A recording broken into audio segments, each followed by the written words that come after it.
Buenos días de nuevo aquí en Ojalá. Gracias por continuar con nosotros. Hay muchos temas importantes, pero yo quiero entrar en uno que tiene que ver con la prevención, con la salud, porque ya comienzan. El dengue comenzó a bajar, las estadísticas van bajando. Ayer pues veía el último boletín epidemiológico del país y hablaba de que está bajando la cantidad de casos, no recuerdo ahora el número, pero ya empiezan a reportarse a la baja, es a la baja que se están reportando, pero la gente comienza a hablar del Zika. Y comienza a hablar del Zika porque todos los medios están hablando del nuevo virus, que no es nuevo nada, no es nuevo nada. Pero resulta que el Zika ha sido pues ya reportado en diferentes países de la región. Centroamérica, por ejemplo, casi todos los países centroamericanos, etcétera. O sea, hay Zika en toda la región. Tenemos un médico con nosotros. Sí, yo sé, Guillermo, pero ese es el virus. Es una mutación del virus del gen, según lo han descrito los especialistas, del virus del dengue, una de las tantas mutaciones que ha tenido ese virus del dengue. Y bueno, es mejor que hablemos con un médico y que el médico sea el que nos dé idea de, ¿verdad?, de por dónde anda la cosa, aunque usted no está en oficio de médico en estos últimos días, estos últimos tiempos, que sepamos nosotros, Guillermo, pero es médico. Que no le llame médico, ¿verdad? Llámele salubrista. Salubrista, bien. Claro, doctor. Pues bien, preparémonos porque eso va a estar ya sacaron al dengue de las primeras planas, van a entrar al Zika. Tan pronto no haya de qué hablar, van a hablar del Zika. Eso es lo que va a pasar. Eso es lo que está, porque siempre tenemos que tener un tema de moda. Usted prepárese para una fiebre alta, ¿verdad, profesor? Igual que la del dengue o más o menos igual. Y con algunos de los especialistas de los que he leído que dicen que la diferencia está en que provoca conjuntivitis, una conjuntivitis que no es común en el dengue típico, en el dengue que hemos manejado hasta ahora, y otros síntomas. Yo me gustaría que sea usted el médico el que hable de estas cosas, ¿verdad? Bueno, todavía estamos hablando de un tema que el país no está padeciendo, sino que lo que hay es una amenaza, hay un proceso de migración del virus de país en país, que es el mismo proceso que ha pasado con otras enfermedades como la chikungunya. Entonces, no tenemos todavía esa enfermedad en el país, pero es de suponerse de que va a producirse. Y hay varios elementos a tomar en cuenta, que es, primero, nosotros somos el país de toda la región que más turistas recibe. Entonces, es muy fácil que se produzca el proceso de ingreso. Es cuestión de tiempo, es inevitable, es cuestión de tiempo, dicen. Exactamente, es un asunto de tiempo y que se va a producir, sin lugar a dudas. Pero igual que el dengue, el tema está en cómo, con las medidas sanitarias y el cuidado de la población y su educación, se puede afrontar el tema. Porque es como luchar contra el dengue, significa, ya tú has dicho la relación que hay de familiaridad entre los virus, tanto del Zika como del dengue. Significa, y con una sintomatología muy parecida, todos los síntomas. En el caso del Zika, como bien decía, la conjuntivitis y el rash que ataca al paciente son más notables en el Zika que en el dengue. Vamos a ver cómo se expresa en el país, desde luego, clínicamente. Claro. De todas maneras, aquí las medidas son esencialmente preventivas. Hay que trabajar el tema del vector, que es el transmisor común que tiene tanto el Zika como el dengue. El dengue es común. El Aedes aegypti es el principal transmisor y por tanto el tema está en cómo nosotros controlamos esto. Un comentario que hacía el jueves antepasado señalaba una noticia que había pasado desapercibida casi prácticamente en los medios de comunicación, que decía que en Taiwán habían muerto 184 personas. Exacto. Mucho más que lo que ha muerto en República Dominicana. Y con una tasa de ataque de unos 40.000 de mayo a octubre. Es decir, es casi 4 veces lo que aquí se había producido, con más muerte. Entonces, como tú decías, o sea, aquí son temas de campaña. El dengue se ha manejado como un temita político y no como un tema sanitario que hay que manejar y tratar. Y nosotros preguntábamos en ese comentario cómo era posible que un país con casi 900.000 millones en el PIB nacional, con el nivel de desarrollo de Taiwán, tuviera mucho más casos, mucho más muerte que nosotros, y nosotros vivimos aquí espantados. Habitualmente lo que se señalaba era la deficiencia del sistema sanitario. Y yo diría, bueno, ¿y en Taiwán qué es? ¿Por qué la mayor cantidad de muertes? Casi todo va indicando que el proceso de mutación que se va produciendo en los virus va acompañado de una letalidad mucho mayor. Y aquí mismo señalábamos cómo estos cambios en los serotipos va siendo cada vez más agresiva en el ataque y produciendo un mayor número de muertes. La doctora Argelia Aybar ha hecho estudios sobre dengue aquí, tanto en los serotipos como en el campo molecular. Entonces, es claro de que la reinfección por dengue tiene una letalidad mucho mayor. Yo no sé si Salud Pública tiene estudios que nos digan cuántos de esos muertos, los fallecidos, había padecido dengue, que tiene otra cosa que tomar en cuenta.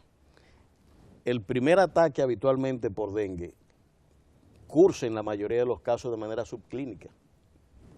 Un dolorcito de cabeza, una fiebrecita que desaparece rápidamente y no dengue se diagnostica la enfermedad propiamente dicha en una gran cantidad de casos. Que no es los casos que llegan al hospital pues ya son los casos más graves.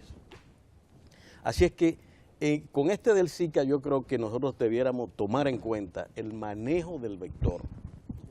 Ese es el elemento clave desde mi punto de vista para evitar la difusión. Y el propio manejo del paciente infectado ya. El paciente ya afectado, lógicamente, tiene que ser intervenido rápidamente, sobre todo estableciendo el diagnóstico, que es una parte clave para el accionar sanitario. Un buen diagnóstico, pero también un buen seguimiento del paciente a tiempo, porque buena parte de los pacientes que están muriendo se dan porque llegan tardíamente a los hospitales, incluso brincando de hospital en hospital.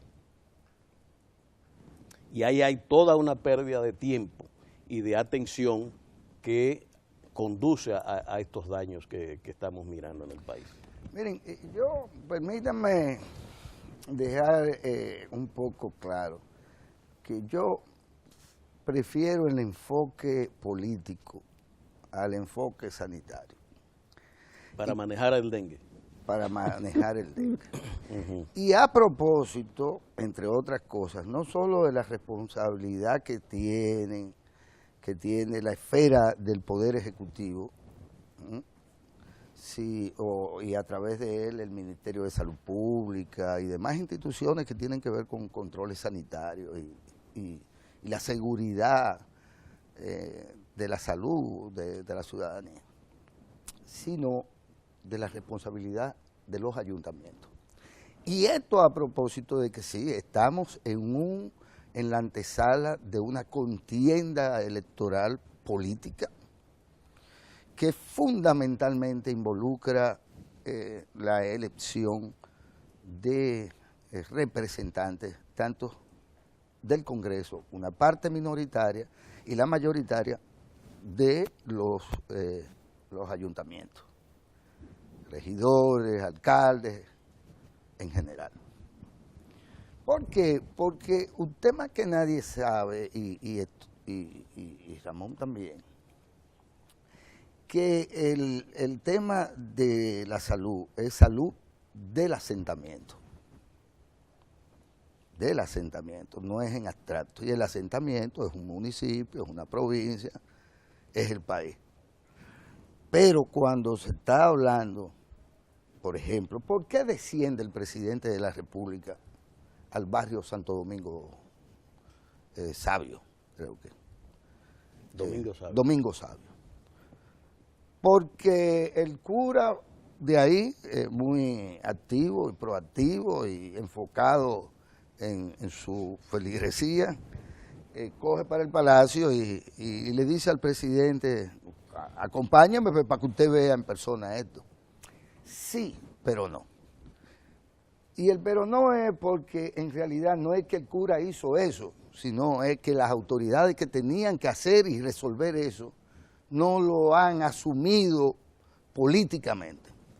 Porque si lo estuvieran asumiendo políticamente, estarían asumiendo su responsabilidad de actores decisivos en los territorios, en las demarcaciones municipales, en los barrios, incluyendo los famosos barrios residenciales, que también pueden verse aquejados por problemas.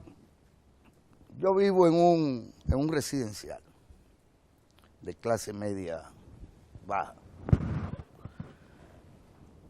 Y desde que yo entré a ese residencial, ahí hay un tremendo hueco lleno de agua. Y eso yo paso por ahí para ver a los mosquitos bañándose en piscina. Una agüita limpiecita. Óigame, y no hay forma. Una maravilla. No hay forma de que eso lo arreglen. Y está justo en el centro de ese barrio residencial, cerrado, etcétera. Entonces, estamos hablando de cualquier asentamiento, de cualquier barrio y demás, y de las responsabilidades. El presidente va a tener que intervenir, o se comprometió a intervenir mediante la voluntad política, ese barrio en particular, como lo ha hecho con el caso de la Barquita, o como en otros muchos casos de asentamiento. Entonces, ¿qué es lo que digo? Es que esto es un tema tan integral que es político, y ojalá fuera tratado como un tema político, y no como un tema de que, bueno, hoy no hay nada de qué hablar, vamos a hablar del dengue, que es como lo usan el amarillismo, el periodismo amarillista de este país, usa ese tipo de temas. Dicho sea de paso, que le quede claro a la gente que son cientos y tantos muertos por dengue, los pobres, qué pena. 91. Pero son 25,000 muertos por accidentes de tránsito. Para que estemos claros, que el tema no es de estadística sanitaria y de la organización, no, porque si a eso vamos, la relación es una 100 chingata al lado de la cantidad de muertes por accidentes de tránsito. 100 a 25,000. Estamos ante una cosa evidentemente, pero espérate, es que hay que vender caro. No importa si caben o no caben. Y motores. Y todo ese tipo de cosas, porque eso es parte de ¿qué? Del tema político, del tema del modelo, de qué es que estamos construyendo como sociedad o como civilización y cuáles son los límites. La antipolítica yo no la acepto en ningún sentido. Yo lo que sí estoy claro es en que hay malos políticos. Y don Juan se lo planteaba muy claramente a quienes han sido sus descendientes más aventajados, y particularmente el licenciado Danilo Medina, que lo ha encarnado en términos de política pública solidaria y de voluntad política para en el terreno de juego definir y hacer que los actores se definan alrededor de una estrategia que cambie las condiciones de vida de ¿quién? De los individuos, no de los asentamientos. Por lo tanto, es un nivel de apropiación colectiva de los problemas y de solución colectiva de los benditos problemas. Porque no hacemos nada con que el Estado haga lo que tiene que hacer y nosotros, los ciudadanos, los demás, no hagamos lo que tenemos que hacer, porque el esfuerzo simple y sencillamente se diluye el del Estado. Mientras en mi barrio, en mi sector donde vivo, en el residencial Ureña, no resuelvan la piscina que hay ahí, y nunca nadie lo ha querido resolver, o lo han intentado y no han podido, pero seguimos en el mismo foco. ¿De qué vector usted me está hablando? Pues yo lo puedo llevar para que se bañe en la piscina con los mosquitos, porque atractivo es ver cómo se zambullen, cómo entran y cómo salen. Es un espectáculo. El enfoque político, y hay que identificar a las malas autoridades municipales que le dan la espalda a esos problemas comunitarios, así como hay que identificar a los ciudadanos irresponsables, que por más que usted le dice que no puede tener objetos llenos de agua limpia, porque eso es que ya el cuento, a mí particularmente me cansa, el cuento. Ya el cuento es de que cada quien asuma las responsabilidades. Claro, lo que pasa es que tu irresponsabilidad me perjudica a mí. Por lo tanto, el tema es político, porque es la relación entre nosotros como ciudadanos, que es lo que es la actividad política en gran medida. Yo te agregaría, Guillermo, un elemento o hacerte un paralelismo con lo que pasa con los invernales, que siempre lo pongo de ejemplo. Cuando viene el periodo de lluvia, se inunda la ciudad. Y habitualmente en la prensa lo que se recoge es la irresponsabilidad de los ayuntamientos que no limpian los invernales. Bueno, todo el que ha visto cuando sacan y limpian un invernal sabe qué es lo que están sacando. Vasitos, funditas, platicos, desperdicio que no lo tira el ayuntamiento ni el Estado, lo tiran los ciudadanos. Sí. En el caso del dengue pasa igual. Cuando tú hablas del manejo político, hablemos de un enfoque integral del tema, que implica una acción política decisiva de mover agentes.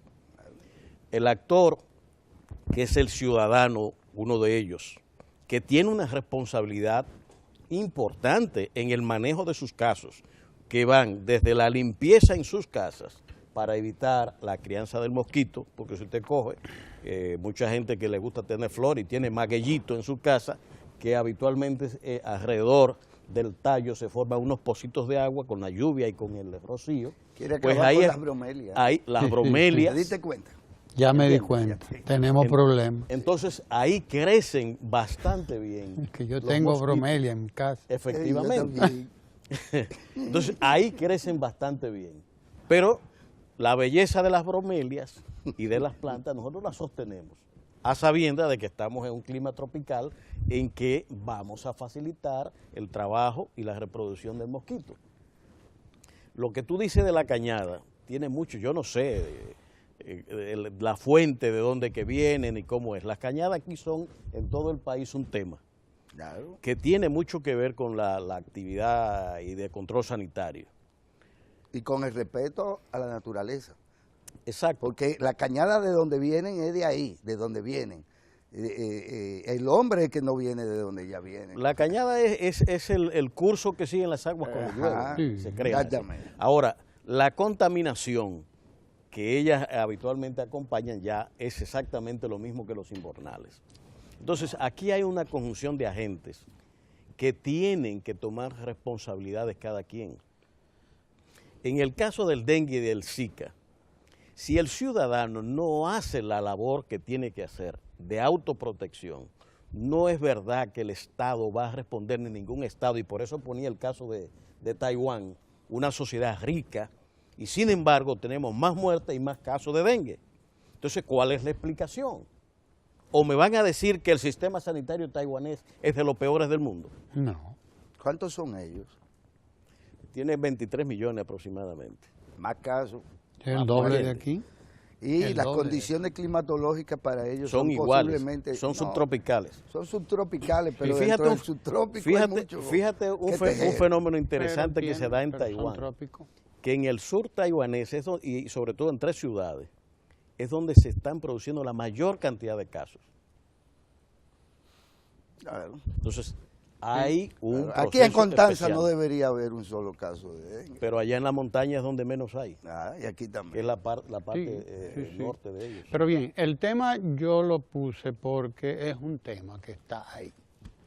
Y es fundamentalmente, a mi modo de ver, un tema, primero, ya tú pusiste el dedo en la llaga, en el elemento político que hay detrás del tema, ¿no? Del Zika, del dengue, de la chikungunya y de todo eso, que es lo mismo, mutaciones de un mismo virus. Que hay que identificarlas simplemente. Identificarla y prevenir, no solamente eliminando los criaderos, donde los ayuntamientos, medio ambiente, tienen una parte importante, y la propia comunidad, sus organizaciones sociales, sus clubes, sus juntas de vecinos, que deben exigirle a medio ambiente y deben exigirle a los ayuntamientos y deben exigirse ellas mismas también participar en la gestión de la salud y de todos los problemas de su propio hábitat, de lo que tú decías, el asentamiento. Gestionar. Y entonces, como tal, lo traigo como tema, para que lo veamos en el sentido de la prevención primero, y después que se presenta el caso, después que se presente, de manejo. Que no se crea que si usted ve un hijo suyo, una hija suya, un familiar suyo, con un problema de fiebre alta, con un problema de erupción en la piel notable, con un problema de conjuntivitis, entonces usted sabe que usted está en presencia de esto y tiene por lo tanto que asumir las medidas que tiene que asumir para que no le hagan el cuento después. Porque también es un problema de esa naturaleza, de que usted se asuma en su rol, para que sepa cuidar a la persona, a su familiar, y no lo deje entrar en un deterioro que lo lleve al punto de perder un familiar por una cosa perfectamente controlable, porque es controlable, a menos que haya complicaciones mayores. Mira, que no es lo común. Ramón, yo quiero insistir en el tema político en el aspecto siguiente. Que está muy rico, dicho ya sea de paso, el tema político. Sí, por suerte, es una bonita ensalada de sí. Una distinguida doctora que tiene visitando el país, yo estoy seguro porque de alguna manera también se aplatanó, hace décadas, de la OPS, creo que es la doctora, que recientemente, además, encargada de ese programa en la región. Oficina Panamericana de la Salud. De la Salud. OPS. Esta señora, pues, dijo, lamentándose por ello, que ella no entendía por qué aquí no habíamos logrado determinadas metas, determinadas tasas, y que cada vez que venía encontraba la situación estadísticamente peor. Me parece que no es fácil, porque hay que decirlo, no es fácil vencerlo.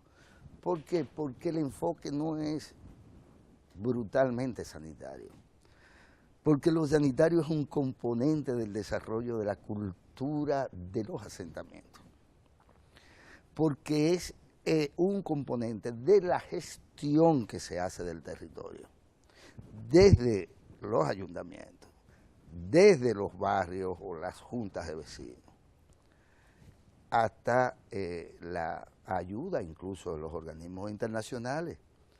Entonces, este elemento tiene que ver también con nuestro posicionamiento en el tinglado de países que están por igual o afectados por este tema, o simplemente intentando dar respuesta al mismo, en el mismo esquema de la Organización Mundial de la Salud, de la Oficina Panamericana de la Salud y de los ministerios. Entonces, también es un tema político el poder decir, espérense, vamos a evaluar qué es lo que hemos hecho en tanto tiempo, y en tanto tiempo, como ella se lamenta, no hemos podido alcanzar determinados niveles de indicadores o de tasas que resulten positivas. Porque si el tema no se aborda autocríticamente, vamos a seguir gastando el dinero, tirándolo por una cañería o por una cañada, para que los demás lo embarren. Y esto es parte del tema. Nosotros estamos de cara permanentemente a un monitoreo en absolutamente todo. ¿Qué resulta? Que nosotros decimos, y es así, y de hecho ya hay 5 algo millones de visitas turísticas en este año, récord, pero vamos acercándonos a los 10. Vamos hacia los 6 millones. Vamos hacia los 6, pero ahorita vamos a la meta del presidente, que son los 10 millones, que cuando salga de su segundo mandato, posiblemente ya lo haya sobrepasado. si vamos a este ritmo. Vamos a ser optimistas, doctor, no me haga así con la cabeza, vamos a ser optimistas. Pero ¿a qué voy? Si estamos apostando a esto, no, venga aquí, que esta es la capital del dengue, y además es donde más gente muere de dengue. ¿A quién? A los turistas. Entonces es un problema que tiene que ver con una actividad y una industria como la turística. Ahora, ¿qué es lo que usted le va a decir a los turistas? Que usted se puede, que usted viene aquí, se mete en un hotel, paga una excursión, un traslado a la ciudad capital, y entonces la guagua suya choca con otra de frente, como si fuera de maldad. Y que usted va a salir en una cajeta del país a donde fue como turista. Entonces tiene un problema con el transporte, que muy bien ha señalado el presidente, y le tiro la papa a ustedes, del tema del llamado que le hizo el presidente de la República al empresariado, para que se defina una política de transporte público y privado. ¿Por qué? Porque todo está enlazado.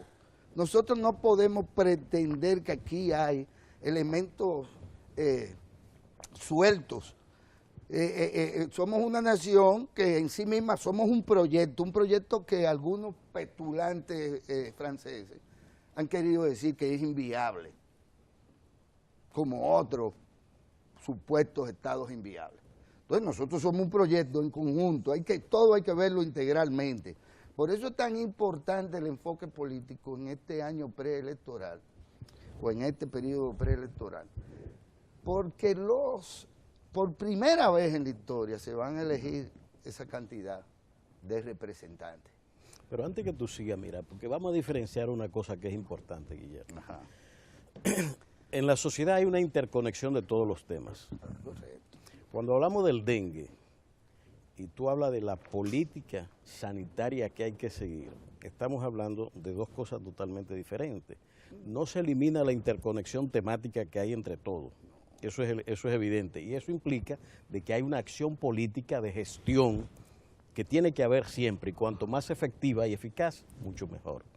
Ahora, cuando hablamos de dengue y de Zika, y hablamos de política sanitaria, estamos hablando de un enfoque un poco más restringido dentro de ese contexto global nacional, que implica la acción de todos los actores involucrados.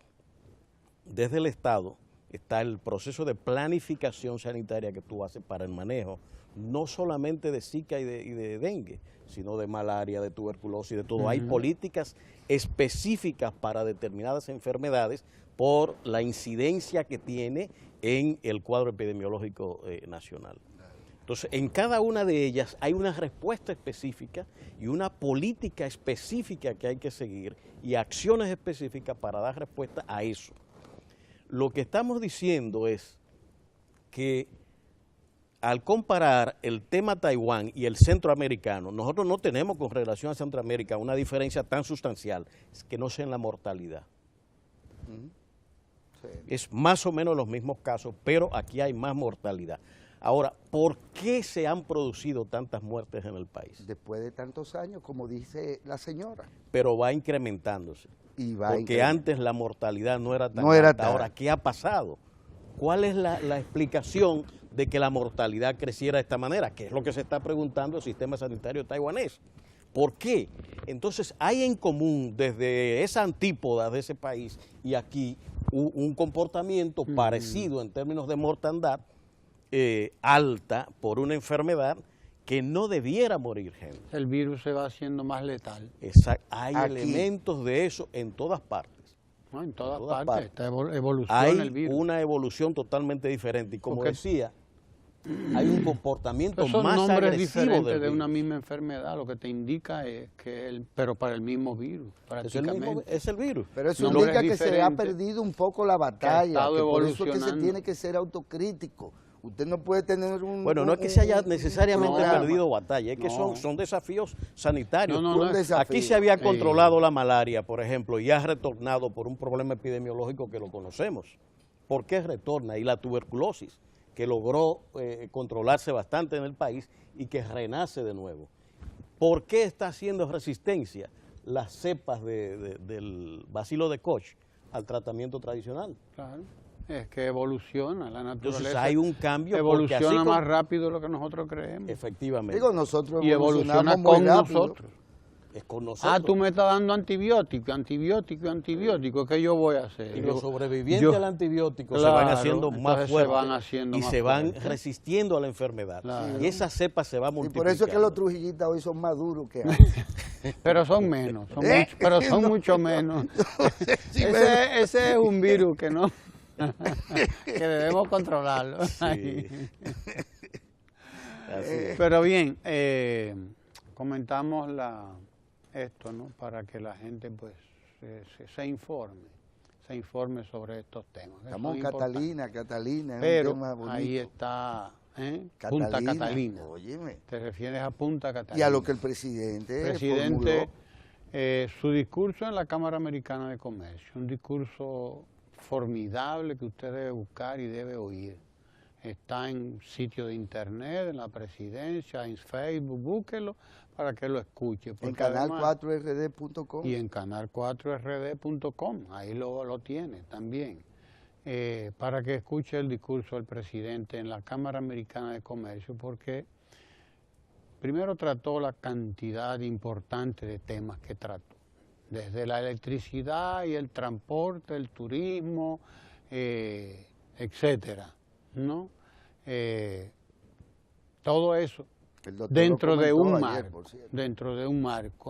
la convocatoria al sector privado, porque todo dentro de ese marco, convocatoria del sector o al sector privado a tomar parte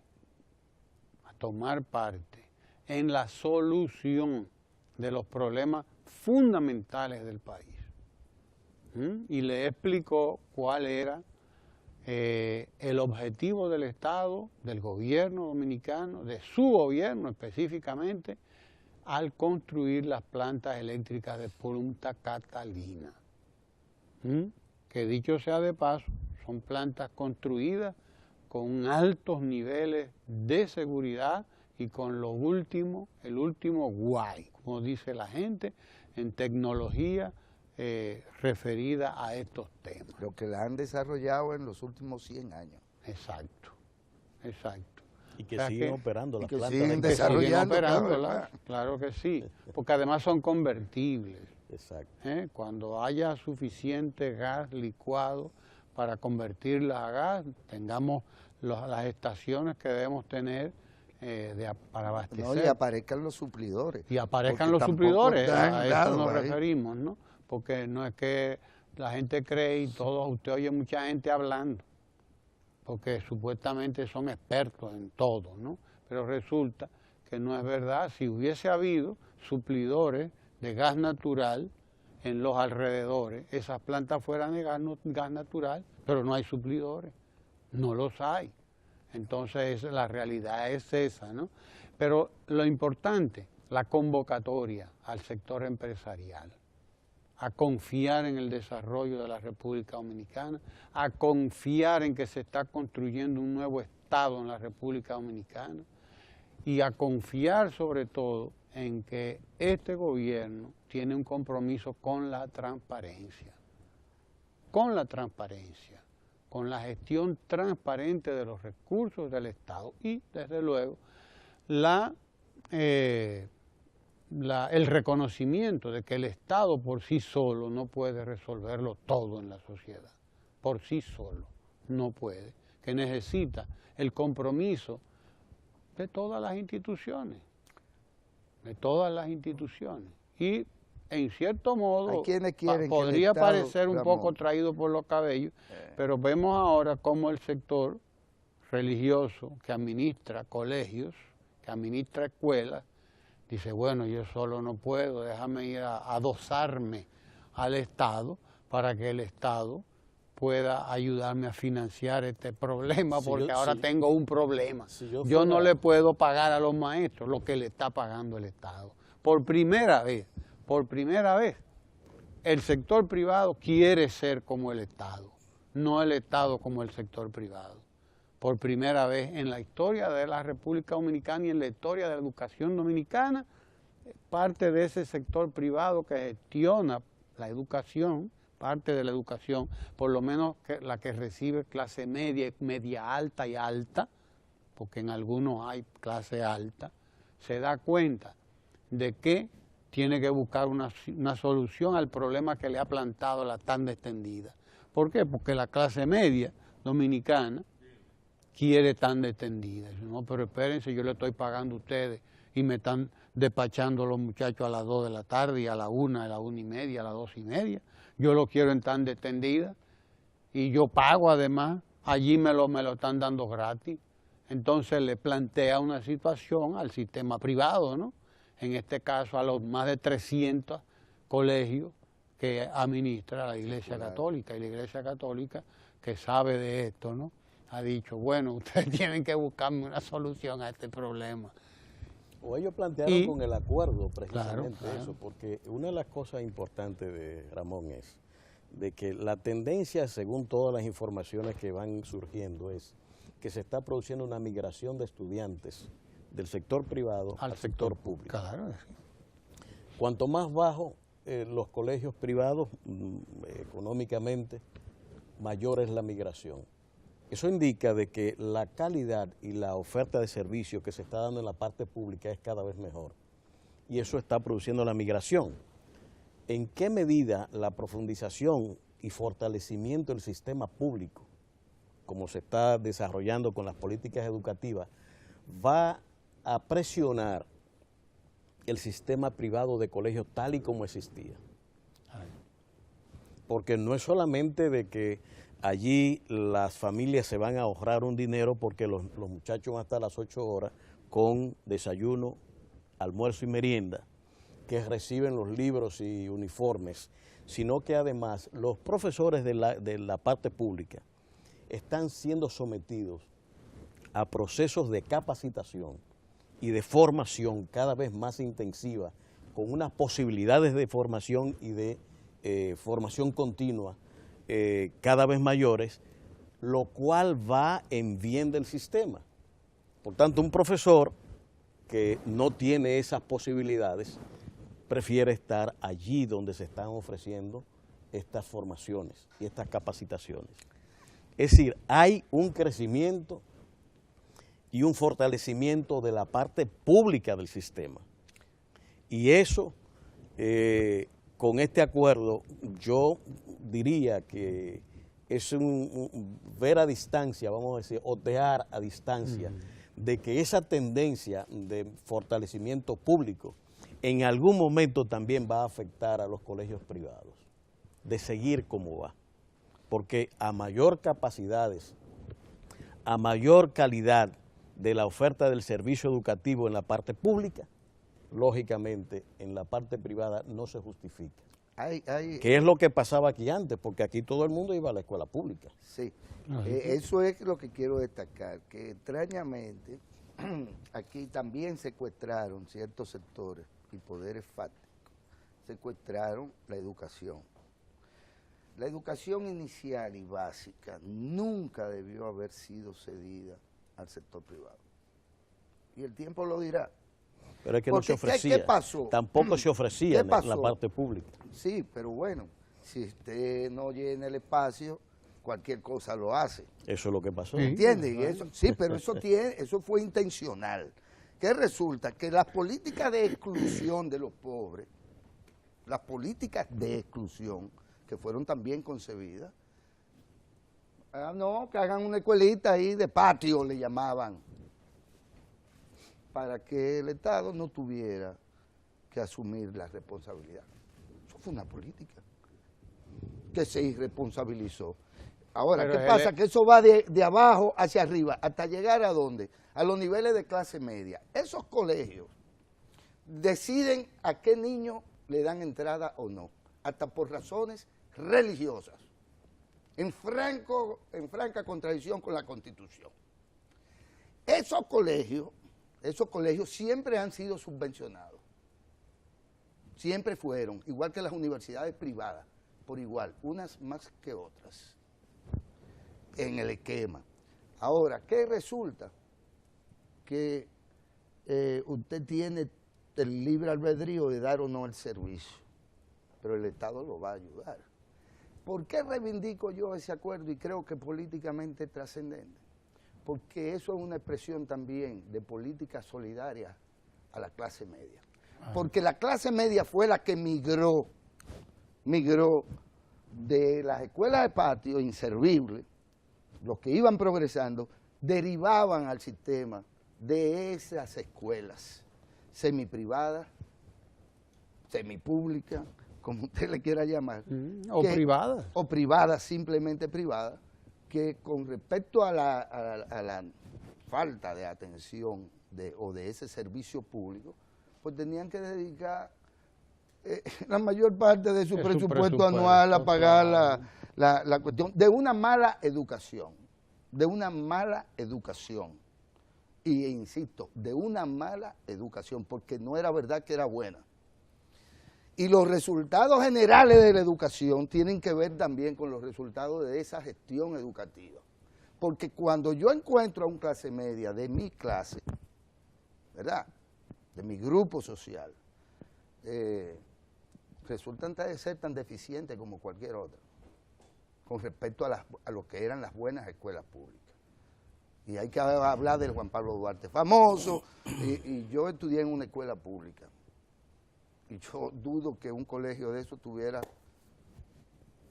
nosotros todos muchísimo más de lo que a mí me dieron en la escuela pública. Yo estudié en uno privado. Yo estudié en un colegio católico. Clase media de ese franciscano. Pero déjame decirte lo siguiente. No sabíamos que teníamos. Déjame decirte lo siguiente. Seminarista. Déjame decirte lo siguiente. El presupuesto de inversión pública en educación fue cayendo en la educación nacional, hasta niveles, y sostenido incluso por debajo de 2%, por décadas. Mientras crecía la población, la demanda educativa, el Estado no estaba en condiciones de prestar eso con ese nivel de inversión. Entonces, ¿qué pasó? Escuela con 2 horas. ¿Qué respuesta daban la familia a un déficit que se estaba produciendo en el sistema y que el Estado con sus políticas restrictivas financieras no cumplía? Tenían que tener oferta. Se lo hubieran pagado al Estado. Y yo celebro, por ejemplo, el papel que la Iglesia Católica, en mi caso, jugó en prestar una buena educación a la que, ante la situación de crisis que se venía dando, estaba la oferta educativa de mejor calidad y con garantías de buen resultado, que el Estado no estaba en condiciones ni se estaba siguiendo. Por eso la efectividad del 4% actual, que es el rescate precisamente de una situación calamitosa que por décadas se mantuvo en el país, y sin embargo vamos ahora a sancionar a aquellos que cumplieron el papel de tapar las déficits del Estado. No es verdad. No, yo no lo estoy sancionando. Lo que estoy diciendo es que con lo que la gente invertía en la educación privada, si lo invierte en la educación pública, obtienen los mismos resultados. Eso es lo que yo estoy diciendo. Lo que pasa es que el gasto de bolsillo que hace una familia lo hace ella. Si la oferta pública es buena, pues yo me voy a la escuela pública. Pero cuando tú ibas a Juan Pablo Duarte es porque allí había buena formación. Y allá iba todo el mundo, de todos los sectores sociales. Yo era muy joven porque cuando el proceso de diferenciación social no era tan significativo entonces. El desarrollo capitalista creó toda esta situación Hay nueva. que decir. Entonces, concluyo con lo siguiente. Ahora, por ejemplo, este acuerdo que se acaba de firmar indica de que la acción de políticas públicas que se están llevando están calando de tal naturaleza que ese sector que desarrolló una educación alternativa en su momento de crisis, ahora converge con lo público en el desarrollo y mejora de ya enganchó la educación. Su vagón.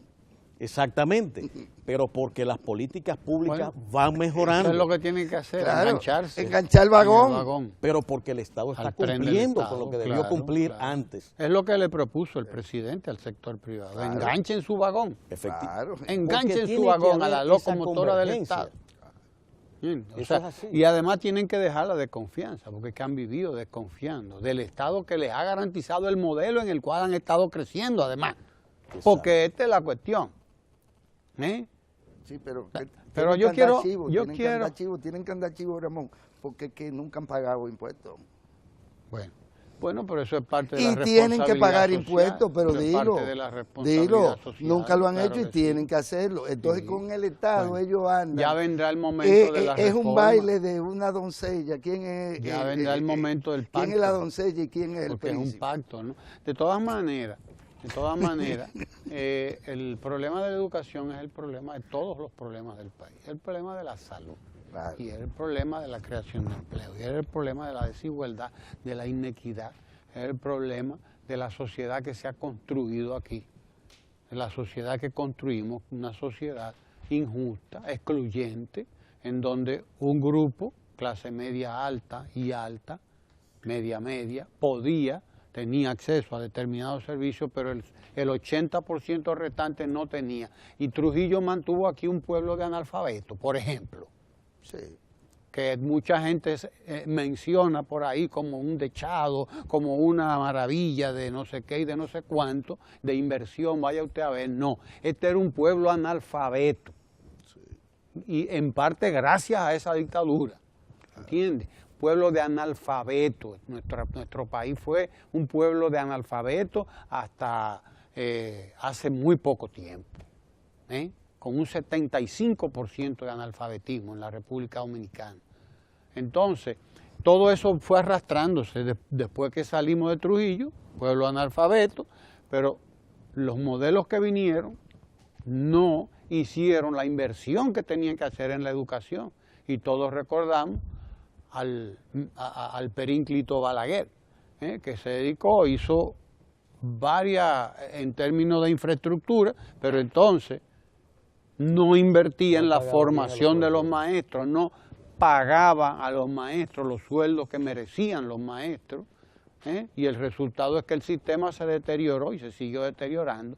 Y si Trujillo permitió el ingreso del modelo del sector privado, incluyendo a la Iglesia Católica, fue privatizando la educación, pero la educación de la clase alta, que era la que a él le interesaba, y la media y la media alta. Que no querían que fuera ostosiana. Que no quería que fuera ostosiana. Así de simple, y que se extendiera. No quisieron que el ostosianismo se extendiera. Y fue una política. Y usted salió de ahí, parece. Y entonces el resultado fue que el sistema educativo se fue deteriorando a la manera que se fue deteriorando, hasta llegar al momento en que dedicamos el 4% del Producto Interno Bruto a la educación. Hay una cosa, Ramón, que es bueno rescatar de esta nueva situación. Fíjate que la educación es integral, vamos a decir, es un proceso con etapas. Por primera vez se plantea ya para ahora, en meses, la eliminación del analfabetismo en el país, en un periodo de gobierno. Factor de los iletrados, eliminar los iletrados en el país. Segundo, por primera vez a nivel público hay atención a la educación inicial. Claro. No existía nunca en la parte pública, claro, no por primera vez. Segundo, educación primaria y secundaria, por primera vez tenemos, con esta de la tanda extendida, con los desayunos escolar, que nadie ahora mismo se plantea, y se habla poco, de qué efecto tenían los resultados educativos el no tener uniforme, el ausentismo, cómo se vinculaba con el ausentismo escolar, tener hambre, no tener uniforme, no tener zapatos, no tener libro, llegar en ayuda, el bajo rendimiento, 40% desertaba. Exactamente, o sea, todos esos factores que derivaron de esa ausencia de las políticas adecuadas en educación, se están ahora enfrentando. Si sigue para adelante, en el sistema de educación superior hemos avanzado. En 1960 habían 3.000 estudiantes universitarios. De manera que todo el que estaba en la universidad representaba un sector privilegiado. Pero claro, una élite. ¿Entiendes? Una élite, que era la que llegaba prácticamente a la universidad con relación. 100.000.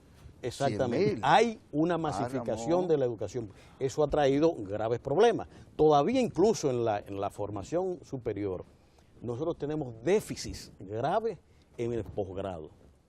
Hemos dejado ese hueco ahí, sí, sobre todo en materia de ciencias e ingenierías. Pero si los tenemos en el grado, imagínese usted en el posgrado. Déficit en grado, pero también en posgrado mucho más. Claro. Pero fíjate qué es lo que quiero destacar. Si ahora de manera integral la política no incluye el tema del analfabetismo, si no incluye la educación inicial, ¿cómo nosotros pretendemos sin educación inicial tener buena primaria? O sea, es todo un conjunto de seguimiento. Sí, sí, sí. ¿Cómo nosotros queremos un mejor ciudadano con analfabetos? La ciudadanía, el ciudadano, es una persona con conciencia. Como decía el presidente en un momento, es la educación lo que crea la libertad. Es la conciencia que el individuo desarrolla sobre la vida, sobre el cosmos, sobre la historia que vive. Eso es lo que los capacita para hacer ejercicio de derecho. ¿Y se puede eso ejercer el derecho adecuadamente sin buena educación? Evidentemente que no. Entonces, ahora es que estamos mirando esa integralidad, ese enfoque holístico en las políticas públicas educativas. Y todo eso es lo que va redundando en estos acuerdos que ahora se están haciendo saludablemente para la sociedad nacional y que además va creciendo significativamente la participación de la gente, porque el movimiento que se está produciendo entre los estudiantes y profesores que están migrando es precisamente porque están viendo, uno, que ya se está pagando más decentemente el trabajo educativo. Dos, que la oferta de servicio está mejorando y que las perspectivas son de mejoría mucho mayores. Y además que está acompañada con unos servicios que va a permitir que los padres de familia tengan tiempo para otras cosas porque los hijos están precisamente protegidos por el sistema educativo en las escuelas. Esto va a impactar todo. No hay duda que hay un proceso transformador de la sociedad dominicana a partir de la simiente y del peldaño que se tenía que iniciar, a partir del cual se tenía y agrégale a eso, fíjate que esa es la política en el campo educativo, la política en el campo empresarial y comercial que planteaba el presidente aquí en la Cámara. Esa unión y trabajo conjunto, esa articulación entre el interés de los empresarios con el interés público. Es decir, cómo la unión público-privada puede producir resultados favorables para toda la sociedad. Y un elemento que no quiero dejar en estos comentarios, Ramón. Uno de los venenos principales que va acompañado todo este proceso es precisamente el crecimiento, el florecimiento del individualismo en la gente y la disminución de la preocupación por lo que son los elementos de tipo colectivo, del interés general. Es decir, el interés público a veces menoscabado por estas deficiencias de política que habían dañado en gran medida y que llevó a la gente a buscársela para buscar solución a los problemas que lo público debió proveer. Claro. Entonces, es el momento en que la conciencia pública tiene que crecer para facilitar el balance entre lo que es el interés general, el interés colectivo, con lo que es la posibilidad que yo tengo como persona. El interés mío tiene que balancearse donde prime lo colectivo para crecer como tal. Una nación no puede crecer sobre la base de que vemos ahora en el tránsito, con este desorden. Claro. Y armamos unos tapones porque yo soy que tengo que pasar, cosas por el estilo. Es decir, hay un florecimiento de ese individualismo malsano en el país que hay que corregir y que hay que domar y hacer crecer el interés social cada vez más, porque ninguna sociedad de esa que admiramos desarrollada existe como tal sin ese interés colectivo dominante. ¿Cuáles son esas sociedades que usted tanto admira? Ese es un tema que tenemos para un próximo, ojalá. Un gran provocador que es. Sí, ese es un tema que tenemos para un próximo, ojalá, porque ahora lo que usted está oyendo son unos ecos, son unos ruiditos que todavía no se escuchan, pero vienen por ahí. Pero vienen ahí. Ecomundo, quédese ahí con el economista Lucas Vicen.